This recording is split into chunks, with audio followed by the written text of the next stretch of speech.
Baik, Assalamualaikum warahmatullahi wabarakatuh. Di sini kami dari kelompok EcoByte akan menjelaskan mengenai digital marketing dari kelompok kami. Nah, untuk produk kami itu kebetulan namanya EcoByte ya, dari kulit abon pisang yang berkualitas.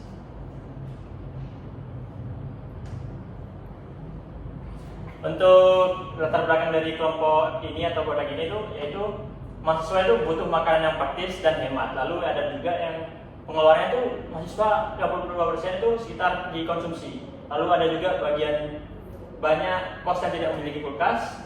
Solusinya itu kita menyiapkan lauk yang siap saji. Lalu EcoByte ini hadir untuk mengatasi masalah tersebut. Untuk tujuan dari proyek kami ini mengembangkan strategi pemasaran digital, mengoptimalkan platform Instagram dan TikTok, dan mengukur performa lewat KPI, dan merancang model bisnis sosial e-commerce. Dan untuk ruang lingkupnya sendiri yaitu observasi dan analisis kebutuhan mahasiswa, penerapan strategi digital marketing, dan juga evaluasi performa KPI, engagement, dan konversi. Baik, untuk yang selanjutnya yaitu ada profil EcoByte sendiri. Untuk yang pertama yaitu EcoByte itu didirikan oleh 3 orang mahasiswa. Terus yang kedua itu EcoByte itu menyediakan seperti abon kulit pisang. Terus yang ketiga itu untuk strukturnya itu ada CEO, CMO, dan COO. Terus yang keempat yaitu EcoByte ini praktis, hemat, dan juga tahan lama, dan juga ramah lingkungan. Baik, lanjut untuk gambaran dari produk kami itu sendiri itu merupakan abon kulit pisang yang seberat 100 gram, lalu ada keunggulannya itu praktis, tanpa kulkas, fleksibel, dan langsung bisa dikonsumsi gitu. Lalu yang ketiga ada di nilai tambahnya yaitu keberlanjutan karena kita menggunakan limbah dari kulit pisang.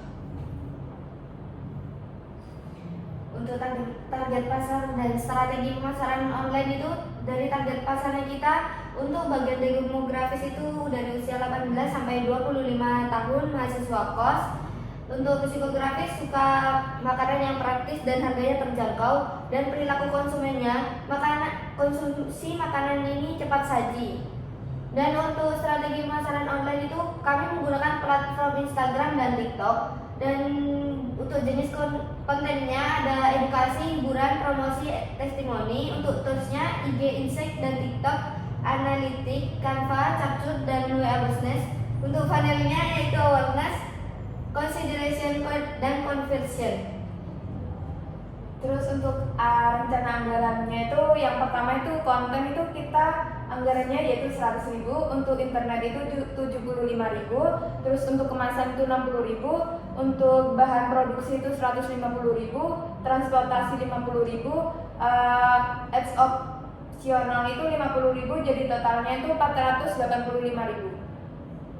Baik, lanjut pada pelaksanaan dan hasil pelaksanaan. Yang pertama itu ada pelaksanaan kegiatan, di mana kita akan membuat atau sudah membuat bagian dari akun Instagram itu sendiri, lalu mengupload konten harian, lalu ada interaksi dengan penonton-penonton, lalu ada transaksi juga via WhatsApp bisnis dan word of mouth atau antar mahasiswa gitu. Lalu di hasil pelaksanaan yang pertama itu awalnya kita ada di 0 followers ya, lalu kita berkembang menjadi 15. Lalu postingannya juga kita bertambah jadi 1. Lalu juga brandingnya juga sudah ada, kita ada logo, ada bio-nya juga, dan lain-lain. Lalu juga minat awalnya terlihat dari kunjungan profil yang ada di Instagram kita. Untuk analisis hasilnya itu ada KPI awal tercapai, terus ada awareness meningkat, dan fondasi digital sudah terbentuk, dan engagement masih rendah karena konten masih sedikit. Untuk yang ini tuh solusi dan tindakan lanjut. Untuk yang pertama itu solusi yaitu batch content creation, yang kedua itu menambahkan konten edukasi dan juga hiburan, terus kolaborasi micro influencer, CTA kuat di setiap konten, terus yang terakhir itu bisa pakai iklan kecil-kecilan. Untuk tindak lanjutnya itu yang pertama itu meningkatkan konsisten konten, tambah variasi konten, terus gunakan iklan berbayar skala kecil, terus program promosi dan juga branding, terus yang terakhir yaitu optimalkan WA bisnis. Nah, lanjut untuk strategi kita ada kesimpulan yang mana untuk pelaksanaan praktik pemasaran digital EcoByte menunjukkan bahwa strategi digital mampu meningkatkan awareness dan membangun fondasi branding yang kuat bagi produk abon enak. Nah, aktivitas pemasaran melalui Instagram dan TikTok berhasil menarik perhatian atau ditunjukkan dengan peningkatan kunjungan, profil, dan interaksi yang kita lakukan di Instagram itu sendiri. Lalu KPI dasar seperti pertumbuhan pengikut, jangkauan konten, dan minat pembelian juga mulai tercapai meskipun kontennya yang diunggah masih belum sebanyak perusahaan-perusahaan besar, tapi masih bisa mencakup keseluruhan gitu. Nah, secara keseluruhan implementasi digital marketing pada Ecobite efektif dalam memperkenalkan produk kita.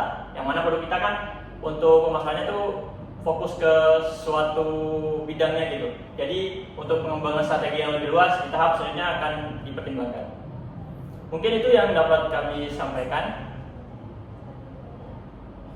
Terima kasih untuk para dosen dan teman-teman yang telah mendengarkan. Assalamualaikum warahmatullahi wabarakatuh. 5 menit, alhamdulillah.